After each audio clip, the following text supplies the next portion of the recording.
If you've got a specific legal question or situation you'd like to see covered here, drop it in the comments, because that's genuinely where a lot of future topics come from.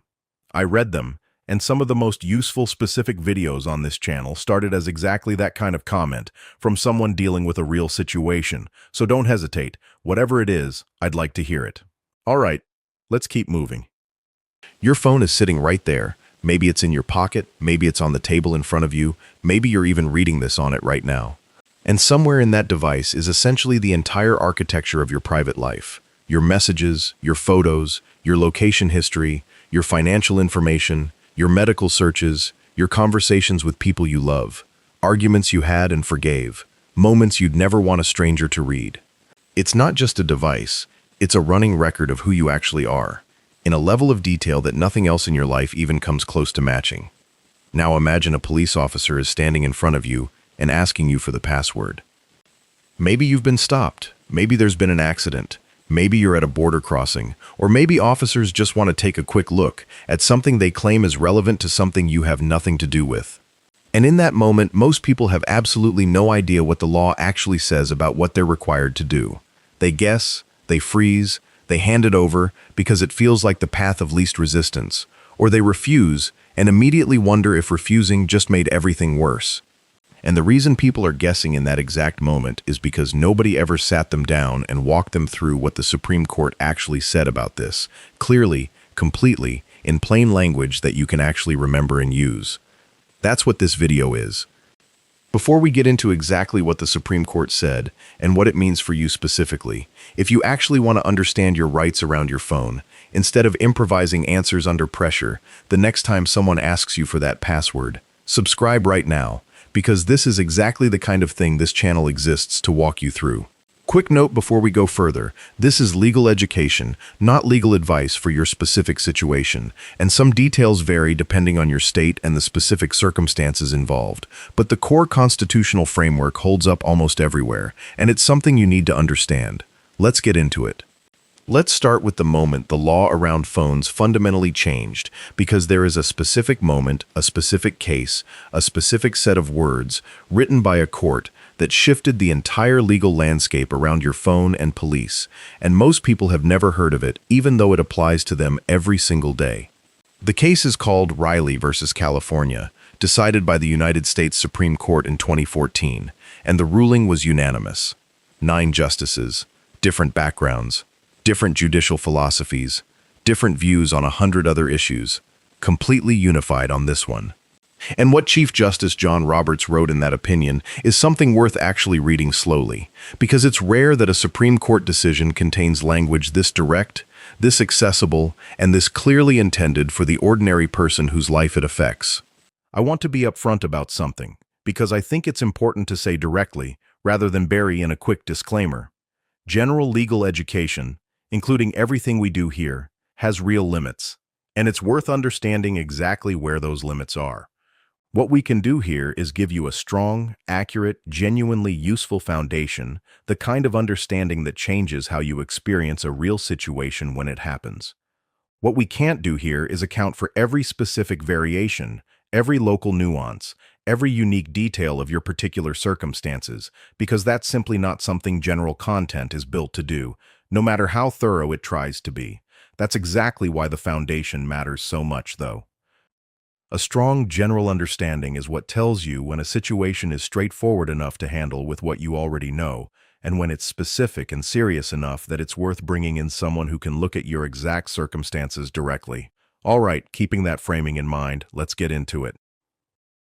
Roberts wrote that a cell phone is not just another piece of property. It's not like a wallet. It's not like a cigarette pack. It's not like the physical objects that prior search cases had been built around, where the logic of, you could have it on your person so we can search it if we have reason, made some sense, because the amount of information you could carry was inherently limited. A phone is different in kind, not just in degree. And he used a phrase that stuck. He said that a phone could contain a digital record of nearly every aspect of their lives. He noted that people carry their entire personal histories in their pockets in a way that simply didn't exist before, and that allowing police to search those devices without a warrant, the same way they could search a pocket or a bag, would fundamentally transform the meaning of privacy for every person in this country. The bottom line ruling from Riley versus California is this: police generally cannot search your cell phone without a warrant, even when they've lawfully arrested you. Read that sentence again, because it matters. Before Riley, the legal doctrine of search incident to arrest allowed police to search the things you had on your person when they arrested you, without any additional warrant requirement. The logic was that it protected officer safety and prevented destruction of evidence. Your jacket, your backpack, your wallet, all fair game without a separate warrant if you'd been lawfully arrested. And in 2014, both cases that were consolidated into the Riley decision involved officers who did exactly that. They arrested someone, found a phone, and searched through it looking for evidence without any warrant at all. The Supreme Court said no, both times. Unanimously. It said that a cell phone is categorically different from the physical items that search incident to arrest was originally designed to cover, and that the justifications for that doctrine, officer safety, preventing evidence destruction, don't actually translate to looking through someone's digital data in any meaningful way. Knowing what's on your phone doesn't make an arresting officer safer, and modern phones can be secured remotely anyway, making the "they'll destroy the evidence" concern something officers can address through other means, like Faraday bags that block remote signals, rather than by immediately rifling through everything on the device. So the warrant requirement applies to your phone. That's the foundation. That's the floor everything else stands on in this video. Now let's talk about everything built on top of that foundation, because Riley is the starting point, not the ending point, and understanding what it doesn't cover is just as important as understanding what it does. Let's talk about what generally means in that sentence, because law almost never deals in absolutes, and the exceptions to the rule here are real. They come up in real situations, and pretending they don't exist would leave you worse prepared than acknowledging them and walking through them carefully. The first major exception is one you've heard before in other contexts: exigent circumstances. If officers have a specific, articulable, genuine emergency that requires accessing your phone immediately and without time to get a warrant, that can potentially justify a warrantless search. The standard example the court itself acknowledged in Riley is something like an ongoing kidnapping, where phone location data could immediately save a life. The key word there is genuine. Not "we think there might be something relevant on there," not "this might speed up our investigation," not "we'd like to know who you've been talking to." A real, immediate, specific emergency, where waiting for a warrant would result in concrete, serious harm. That bar is high, and it's intentionally high, and a lot of things that officers might describe using urgent language in the moment don't actually meet it legally. But it exists, and you should know it exists. The second exception is consent, and this one is the one that matters most practically in your actual life, because it's the one that's most likely to apply in the most common situations you'll actually encounter. If you hand over your phone voluntarily, if you enter your password when asked and don't refuse, if you say, "Sure, go ahead," when someone asks to look through it, you have just consented to a search, and consent searches don't require warrants, regardless of what Riley says about the default rule. This is the single point in this entire video I most want you to carry with you, because the entire protection Riley established can be completely removed by a single moment of you deciding to cooperate. Not cooperating doesn't make you a criminal. Not cooperating doesn't mean you have something to hide. It means you understand that this protection was built specifically so you could use it, and that using it is not only legal, but exactly what the court intended when it wrote that opinion. Let's stay on consent for a moment, because this is where the real work is in almost every phone encounter that happens between ordinary people and law enforcement. The sequence usually goes something like this. You're stopped, or you're at a checkpoint, or something has happened, and an officer says something like, "Mind if I take a look at your phone?" Or, "Can you unlock that for me real quick?" Or even just, "I need to see your phone." And the pressure of that moment, the authority in the voice, the uniform, the setting, all of it combines to make a lot of people say yes automatically, almost reflexively, because saying yes feels like the cooperative, non-suspicious, non-confrontational thing to do. And saying no feels like it implies guilt, even when it doesn't, even when it has nothing to do with guilt at all. What you need to know, sitting here right now, calm and prepared, is exactly what to say in that moment. And it's simple. I don't consent to a search of my phone. That's it. You're not making an accusation. You're not starting an argument. You're not doing anything illegal.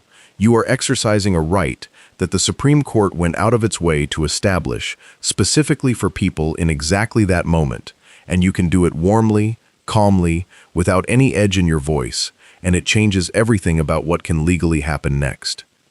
Let's talk about what happens after you've said that, because the interaction doesn't necessarily end there, and you should know what the realistic range of outcomes looks like. In many situations, officers who intended to rely on your consent will simply move on. Without your consent and without a warrant, they generally don't have the legal authority to search the phone, and a lot of encounters end there. You've drawn a clear, polite line, and there's nothing else for them to work with on that specific request. In other situations, officers might say they'll get a warrant. And here's something that might feel counterintuitive, but is actually worth understanding as a genuinely good outcome. If an officer says they'll go get a warrant, that means a neutral judge, rather than the pressure of a roadside encounter, is going to be the one deciding whether there's actually sufficient legal justification to search your device. That's the system working the way it was designed to work. It means the bar for searching your phone gets evaluated by someone with no stake in the outcome, rather than being bypassed entirely through your own reflexive consent. If they can't get a warrant, your information stays private. If they can get a warrant, you haven't made anything worse by requiring them to obtain one. You've simply made sure due process was followed. In some situations, particularly at international borders, the rules are different in ways worth addressing separately, which we'll get to shortly.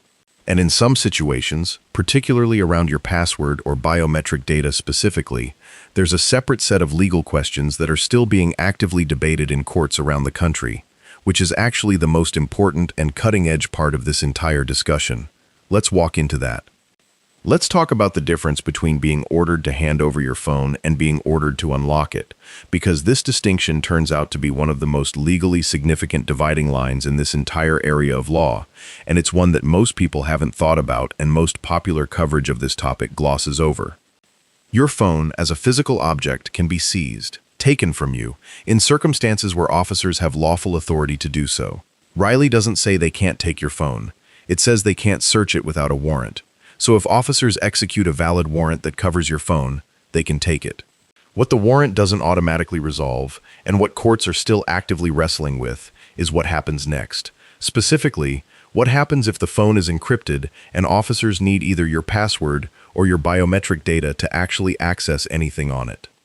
This is where the Fifth Amendment enters the conversation alongside the Fourth Amendment, and where the legal picture gets genuinely more complex. The Fifth Amendment protects you from being compelled to be a witness against yourself. That's the constitutional source of your right to remain silent, your right not to incriminate yourself, the "I plead the Fifth" that you've heard in movies and TV for your entire life. And the question courts have been wrestling with, in multiple states, in multiple federal circuits, with varying results, is whether being ordered to provide your phone password constitutes testimony that can be protected under the Fifth Amendment, or whether it's something more like a physical act, closer to providing a DNA sample or a fingerprint that doesn't trigger Fifth Amendment protection in the same way. Let's walk through why this matters and what the current state of the law actually looks like, because this is the part of phone rights where the ground is still genuinely moving. The general framework courts use to think about Fifth Amendment protection around phone access goes roughly like this. Purely physical acts, giving blood, providing a fingerprint, standing in a lineup, have traditionally been outside Fifth Amendment protection, because the amendment protects testimonial information, meaning something that communicates the contents of your mind. Pressing your finger to a screen to unlock it, some courts have said, is closer to that physical category. It doesn't require you to communicate anything from your memory, it's just your body producing a result.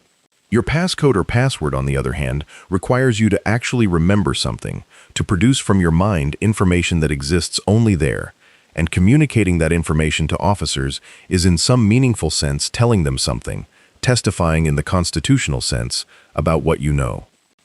This is why, in some cases, courts have ruled that officers can compel a defendant to provide biometric unlocking, a fingerprint, a face scan, while not being able to compel them to provide a PIN or a password. The logic is that biometrics are physical acts rather than testimonial acts. But that line is not settled. Different federal circuits have handled this differently. Some courts have pushed back on the biometrics or physical framing, noting that the functional result, officers gaining access to the contents of your private digital life, is the same whether they got there through your fingerprint or your password, and that the substance of what's being accessed doesn't change based on how the door was opened. Cases are working through the system right now that will likely sharpen or change this framework in the coming years. What you need to know practically is this. If you are ever in a situation where you're being ordered to provide a password or PIN specifically, and not just asked voluntarily, that is a situation where the Fifth Amendment is potentially in play, and where you should be saying, clearly and specifically, I'm invoking my Fifth Amendment right, and I'd like to speak with an attorney before proceeding. Not as an admission of anything, not as an act of defiance, but as the appropriate legal response to a situation that involves a genuinely contested area of constitutional law where courts have not reached consensus and where your rights are actively in question.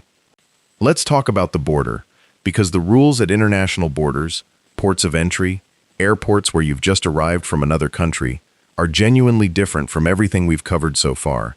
And it would be incomplete to discuss phone rights without acknowledging this directly and clearly. The border search exception is a long-established legal doctrine that allows Customs and Border Protection agents to search travelers and their belongings at the point of entry into the United States, without a warrant and without the usual showing of probable cause, based on the government's interest in controlling what enters the country. Courts have historically applied this to physical luggage, physical goods, and various items people carry on their persons when crossing a border. And the question of whether and how this exception applies to the digital contents of electronic devices is genuinely contested and has been litigated extensively. The short version of where things stand, federal courts have generally said that CBP agents can conduct routine searches of electronic devices at the border without a warrant. Some courts have required something more, reasonable suspicion, for what they call forensic searches, meaning not just scrolling through visible content, but actually connecting the device to equipment designed to extract data. The Ninth Circuit, which covers much of the western United States, has moved toward requiring reasonable suspicion, at least for forensic searches, but the law here is genuinely less settled than the standard rule from Riley applies in the interior of the country. Practically, what this means is that if you're traveling internationally, your phone carries more legal vulnerability at the moment of border crossing than it does in a traffic stop in your hometown. Travelers concerned about this take various approaches. Some carry a separate, clean device when traveling internationally. Some log out of sensitive applications before crossing. Some store sensitive data in cloud services they can access later, rather than on the device itself. None of these are legally required. They're simply options worth knowing exist if you have particular reasons to be thoughtful about what's accessible on your device at a border crossing. Let's talk about something that doesn't come up in most discussions of phone rights but matters enormously in the actual real-world texture of these encounters: the difference between what's legal and what actually happens, and how to navigate that gap without making your situation worse. When you invoke your rights, when you decline to consent to a phone search, when you say you'd like a warrant, when you invoke the Fifth Amendment about a password, you are doing something completely legal, something the Supreme Court itself has endorsed, something the entire constitutional framework was designed to protect. And sometimes, officers will respond to that with understanding and move on. And sometimes, things escalate anyway, not because they should, not because it's lawful for them to, but because humans under pressure in high-stakes interactions don't always behave in perfectly calibrated ways consistent with constitutional law. If an officer takes your phone despite your clear refusal of consent and despite the absence of a warrant, and there is no genuine exigent circumstance, what has happened is a potential Fourth Amendment violation. That doesn't mean you fight it in the street. It doesn't mean you grab your phone back. It doesn't mean you escalate a situation that has already moved past what you can resolve in the moment. What it means is that you make a clear, verbal statement. I want to note clearly that I did not consent to this search, and I believe no warrant was presented. And you keep that record, and you contact an attorney as soon as you possibly can, because what was done to your phone in violation of your rights is something a court can address through the exclusionary rule, which means evidence obtained through an unlawful search may not be usable against you. This is a point worth holding on to carefully, because it reframes how to think about the entire encounter. In the moment, your job is not to win the argument. Your job is to clearly state your position, invoke your rights, decline to consent, avoid physical escalation, and preserve the factual record. The legal remedy for a rights violation happens afterward, in a courtroom, with an attorney, not on a sidewalk or in a patrol car in real time. Every word you say, every clear invocation of your rights, every calm refusal of consent is data that serves you later, in the setting where these disputes are actually resolved. Let's talk about what happens specifically in the context of being arrested, because this is a scenario where a lot of the pressure around phone access tends to arise and where people are often most confused about their rights. Riley vs. California arose specifically from arrest situations, and its ruling specifically addresses the question of what police can do with your phone when you've been arrested. The answer it gives is clear. Without a warrant, they cannot search it, even incident to arrest. What they can do is seize it, take it away from you, if it's evidence of a crime or if there's reason to preserve it pending a warrant. But seizing it and searching it are legally different actions, and that difference is the entire heart of Riley. If you're arrested and have your phone taken, and officers ask for your password or PIN in that context, you are in a situation where both the Fourth and Fifth Amendments are potentially relevant, where you should be saying, "I'd like to speak with an attorney," and where you should absolutely not be providing your password based on informal reassurances that it'll be fine or that it'll look better if you cooperate.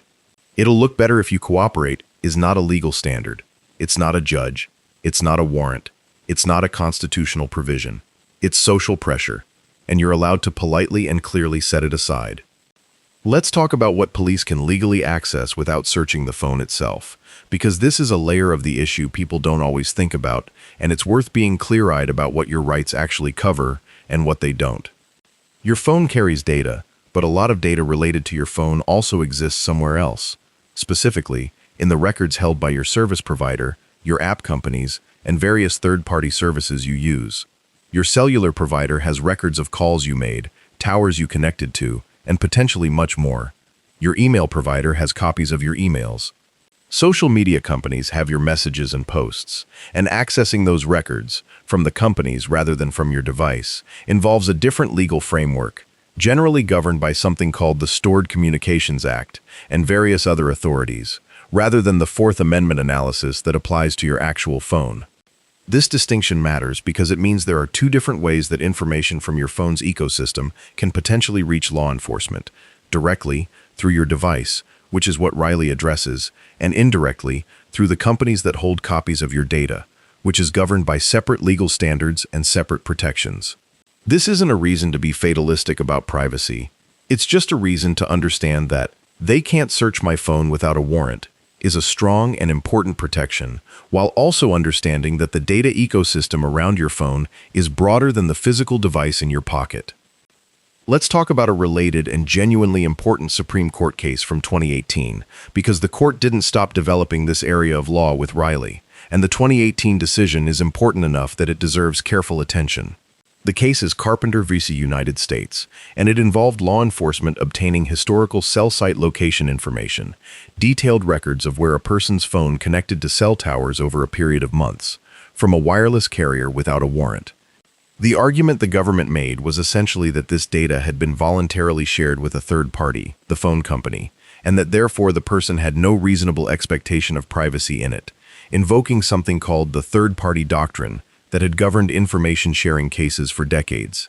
And the Supreme Court, in a 5-4 decision written by Chief Justice Roberts, the same justice who wrote Riley, said no, that this kind of comprehensive location tracking creates a detailed enough portrait of a person's life that its collection by the government requires a warrant. The language Roberts used in Carpenter echoes the language from Riley in some important ways. He talked about how cell site location information allows the government to chronicle a person's past movements, where they went, how often, over what period, in ways that would have been impossible without technology, and that the automatic, involuntary nature of how phones generate this data means there's something different happening than the classic third-party disclosure cases were designed to address. Carpenter doesn't mean your carrier's records are completely off-limits to law enforcement. It means the government needs a warrant to get comprehensive historical location data, rather than being able to use lesser legal process to obtain it. Together, Riley and Carpenter form something like a constitutional framework for the digital age, built specifically around the recognition that the information people generate through their phones and devices is different in kind from what prior legal doctrine was designed to handle. Both cases were written by a Chief Justice who described himself as a conservative institutionalist, not someone who might be expected to expand privacy rights aggressively, and the fact that both rulings are expansive, clear, and grounded in the actual texture of modern life is worth noting. This wasn't a narrow or partisan set of decisions. It was the court looking clearly at what phones actually are, and what the consequences of treating them like ordinary objects would actually mean for every person in this country.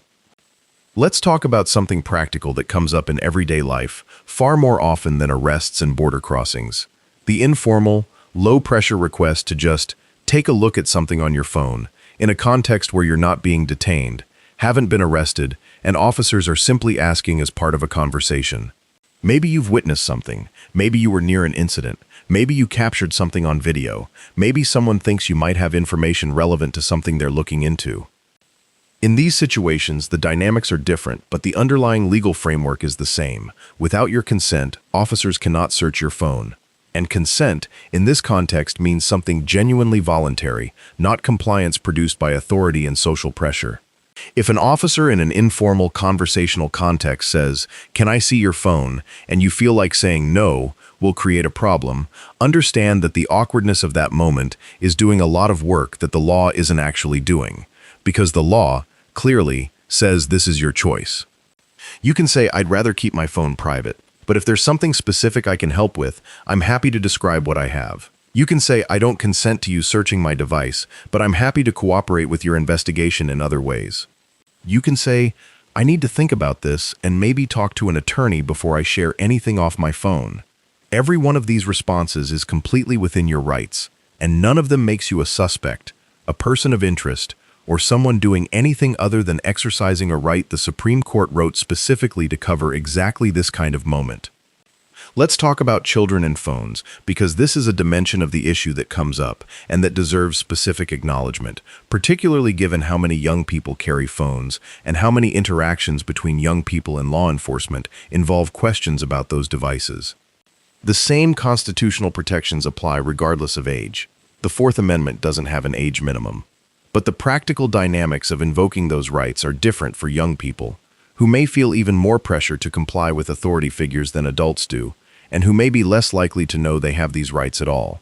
If you have children old enough to carry phones, having a clear, calm, specific conversation with them about what to do if someone asks to see their phone, police, school officials, anyone in a position of authority, is genuinely worthwhile, not because you expect them to encounter this situation, but because the preparation is so low cost compared to the potential consequences of improvising without it. At school specifically, different legal standards potentially apply. In-school searches have been addressed by the Supreme Court in other cases, and the standards are different from street encounters with police, but the Riley framework applies when the interaction is with law enforcement rather than school administrators. It's worth understanding that distinction if you're thinking through how to prepare a young person for these situations. Let's talk about the psychology of the moment again, because I think it deserves more than a quick mention, because it's actually the thing most likely to determine how people behave when the abstract information from a video like this meets the concrete reality of a real encounter. There's something specific that happens when someone in a position of authority asks you for something in a tone that implies it's expected rather than optional. The social machinery of compliance kicks in, and it kicks in hard, and it doesn't care what you know intellectually about your rights. It runs underneath the intellectual layer and produces behavior, handing over a phone, entering a password, saying, "Sure, go ahead." That happens before the part of your brain that knows better has had a chance to engage. This is not a character flaw. It's how human beings are wired in authority-laden situations, and it's precisely why preparation matters more here than almost anywhere else. What preparation does is give you a specific behavioral script to run when that social pressure activates. Not a general sense of, "I have rights," which can feel abstract and hard to access in the moment, but specific words, "I don't consent to a search of my phone," that are short enough, clear enough, and practiced enough to fire, even when the social compliance machinery is running hard. The goal is to not be deciding what to say for the first time when someone is standing in front of you asking for your password. The goal is to already know, so that in the moment, you're not inventing, you're recalling. Let's talk about what happens after a phone has been searched without your consent or without a warrant, because this is a scenario people sometimes find themselves in through no fault of their own and without knowing it was happening, and it's worth walking through what options exist on the other side of that. The primary legal tool for addressing an unconstitutional phone search is what's called the exclusionary rule, which is the principle that evidence obtained through an unlawful search or seizure generally cannot be used against you in court. This means that even if an unlawful search of your phone produces information that officers find useful, that information can potentially be suppressed, kept out, if a court agrees the search was unconstitutional. The mechanism for pursuing this is a motion to suppress, filed by your attorney before trial, that challenges the constitutional validity of the search and asks the court to exclude whatever it produced. This isn't a guarantee. There are exceptions to the exclusionary rule, and courts don't always rule the way you hope, but it is a real remedy with real teeth, and it's the reason why clearly stating your refusal of consent in the moment matters, even when it doesn't stop what happens next. Your clear statement that you did not consent, documented in any way possible, a recording, contemporaneous notes, your own memory written down immediately afterward, is the foundation of a motion to suppress. It's the evidence that this wasn't consensual. Without it, or with a murkier record of what actually happened, the legal argument becomes harder. If you believe your phone was searched unlawfully, the steps are consistent with everything this channel covers in other contexts. Don't try to address it in the moment, beyond the clear statement of non-consent. Contact an attorney as soon as possible. Write down everything you can remember about what happened while it's fresh, and preserve any physical evidence you have of the encounter, including any recordings. The legal process has tools for situations like this. Giving your attorney the cleanest possible record to work with is your job, and it starts in the moment of the encounter and continues in the hours immediately after. Let's talk about encryption specifically, because it's become a practical layer of phone protection that interacts with the legal framework in interesting ways worth understanding. Modern smartphones, when properly configured, encrypt their contents in a way that makes the data essentially unreadable without the correct unlocking credential, your password, PIN, fingerprint, or Face ID. This means that seizing a phone, which is lawful in the right circumstances, doesn't automatically give officers access to the data on it. The data is locked behind encryption, and getting to it requires either the unlocking credential from you, where Fifth Amendment questions arise, or sophisticated forensic tools that may or may not be able to crack the encryption depending on the specific device, software version, and circumstances. This is part of why the question of compelled password disclosure has become so legally contested. If encryption is strong enough that forensic tools can't crack it, the only practical path to the data for officers is you, and whether the Constitution allows them to compel you to be that path is genuinely unsettled in ways that Riley and Carpenter together don't fully answer. The Fifth Amendment question is live. It's working through multiple court systems simultaneously, and the outcome will significantly shape the practical meaning of digital privacy for years to come. What this means for you now is that using a strong passcode rather than biometric unlocking gives you a potentially stronger Fifth Amendment argument if you're ever in a situation where officers are seeking compelled access. Biometrics, fingerprints, Face ID, are more legally vulnerable to compelled use under current doctrine, though that doctrine is contested. A memorized passcode sits closer to the testimonial end of the spectrum the Fifth Amendment was designed to protect. That's not a reason to avoid biometrics for every purpose. They're genuinely convenient and secure against casual access. It's simply a consideration worth being aware of if you think carefully about how you set your device up. Let's talk about something that comes up in actual police encounters with phones that isn't purely about the search itself. The question of whether officers can look at what's visible on your screen without searching through it. If your phone is unlocked and lying on a table, and officers can see a message displayed on the screen, or if a notification pops up while they're present, courts have generally treated what's in plain view differently from what requires an active search to find. The plain view doctrine allows officers to note and sometimes use what they can see without searching, and that principle doesn't disappear just because what's in view happens to be on a screen rather than on paper. Practically, this is a reason to consider locking your phone before any encounter where it might be visible to officers, if you have the opportunity to do so without it appearing like a deliberate destruction of evidence. It's not a paranoid or suspicious act. It's exactly the same instinct you'd apply to putting private papers face down rather than face up if you expected visitors. Privacy doesn't require having something to hide. It requires only the basic human interest in controlling who sees what, an interest so fundamental the entire constitutional framework of this country was built partly around protecting it. Let's talk about employer-issued phones and work devices, because a meaningful number of people carry devices they don't personally own, and the legal framework around those devices is genuinely different from the framework around your personal phone. Your employer generally has significant rights to access information on a device they own and have provided to you, and those rights aren't governed primarily by the Fourth Amendment, which applies to government action rather than private employer action. If you carry a work phone, your employer can likely access its contents without the constitutional constraints that apply to police, because the Fourth Amendment doesn't constrain your employer in the same way it constrains law enforcement.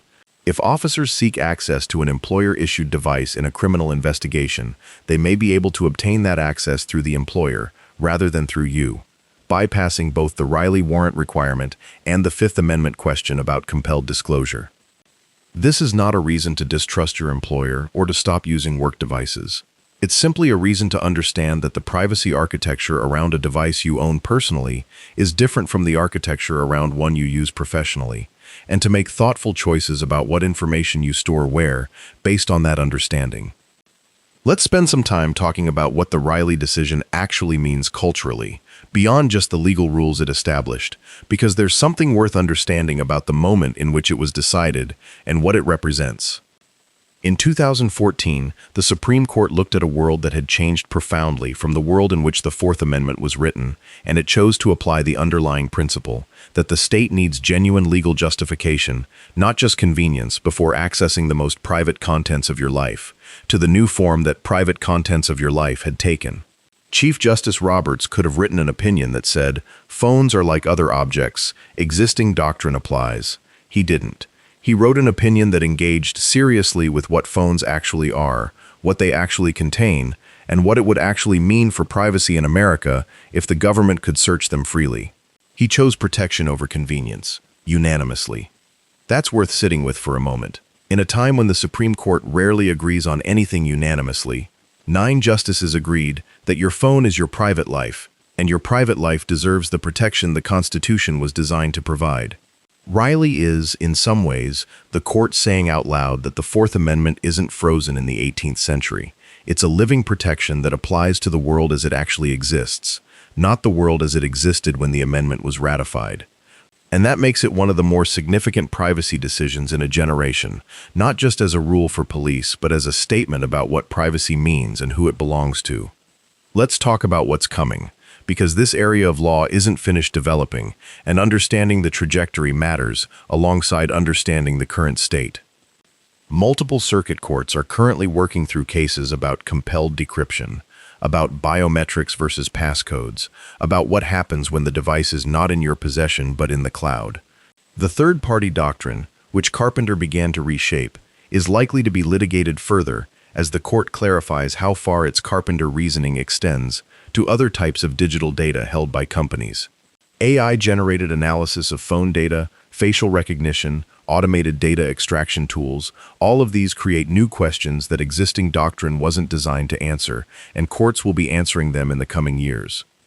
Following these developments matters if you want to understand not just where the law is today, but where it's heading, because the phone you carry in 5 years will likely generate and store even more of your private life than the one you carry today, and the legal protections around it will be shaped by cases being argued and decided right now. The trajectory since Riley has generally been towards stronger digital privacy protections rather than weaker ones, which is worth noting, though the details of every specific case will continue to be contested. Let's talk about the practical preparation piece one more time, because this is a video about what you should know and also about what you should actually do when you know it, and those are slightly different things. You should know the rule. Police generally need a warrant to search your phone, regardless of whether you've been arrested, stopped, or questioned. You should know the exception. Your consent removes the warrant requirement, so not consenting matters enormously. You should know the right to invoke, "I don't consent to a search of my phone," is a complete, legal, constitutionally protected statement that you're allowed to make in any encounter. You should know the escalation option. If you're being asked to provide a password or PIN, the Fifth Amendment may be relevant, and I'd like to speak with an attorney before providing that is always the right response to that request. You should know the border note. At international entry points, the standard rules are different, and you should be aware of that before you travel internationally. Beyond knowing these things, there are a few practical steps worth taking well before you ever encounter a situation where they matter. Configure your phone with a strong alphanumeric passcode rather than a simple PIN or biometric-only access, not because your current method is necessarily insecure, but because it gives you a stronger Fifth Amendment position if you ever face a compelled disclosure situation. Review what sensitive data you have on your device and consider whether it needs to be there or whether it can live somewhere more secure. Have a clear, brief, practice sentence ready. I don't consent to a search of my phone. Because having the words ready is what makes the difference between invoking your right and accidentally giving it up because you froze and your default behavior took over. Let's talk about something else worth preparing for. What to do if an officer takes your phone despite your clear refusal of consent. First, don't physically resist. State clearly, for the record, that you did not consent and that you don't believe a warrant was presented. Then write down or record everything you can remember. The officer's name or badge number if you caught it, the exact time, what was said, what happened, immediately, before the details blur. And contact an attorney as soon as you can, because what's happened is a potential constitutional violation, and the remedies available to you depend on having a clear record of what actually occurred. If your phone is taken, and you later learn something from it was used as evidence against you, that's exactly the suppression motion scenario we talked about earlier. The remedy isn't nothing. It requires legal action to pursue, but it's real, and the strength of that remedy depends entirely on the quality of the record you created in the moment and immediately afterward. Let's talk about one more layer of the practical picture that doesn't get discussed enough: what you should and shouldn't say in the conversation around your phone, beyond the specific phrases we've covered. If officers ask you questions about who you've been texting, or what apps you use, or where you've been based on your location history, those questions are about information that's on your phone, but they're also questions you're being asked verbally, not questions about the phone itself. The Fifth Amendment applies to your verbal responses just as it applies to your phone password. You're not required to describe the contents of your phone. You're not required to tell officers who you've been in contact with. You're not required to explain your location history. You can say, "I'd rather not answer questions right now without an attorney present," and that applies to questions about what's on your phone just as much as it applies to anything else. The right to remain silent is broader than most people operationalize in real encounters, and the phone context is specifically one where people sometimes forget that it applies to verbal questions about the phone's contents too. Let's bring all of this together, because we've covered a significant amount of ground, and I want to leave you with something clean and clear, and actually usable, rather than a long list of separate rules to reassemble under pressure. Your phone is your life in a form the Supreme Court itself has recognized. Riley v. California established, unanimously, that police need a warrant to search it. Carpenter v. United States extended meaningful protection to your location data. The Fifth Amendment provides potential protection against compelled disclosure of your password. Your consent removes all of these protections in a single moment, which makes "I don't consent to a search of." Before I let you go, I want to say one more time that understanding your rights clearly isn't a small thing, even when the specific topic feels minor on the surface. It's the difference between navigating a real situation with confidence and navigating it with anxiety and guesswork. And that difference matters more than people usually realize until they're actually standing inside a moment where it counts. Thanks for spending this time building that understanding with me today. I'll see you in the next one.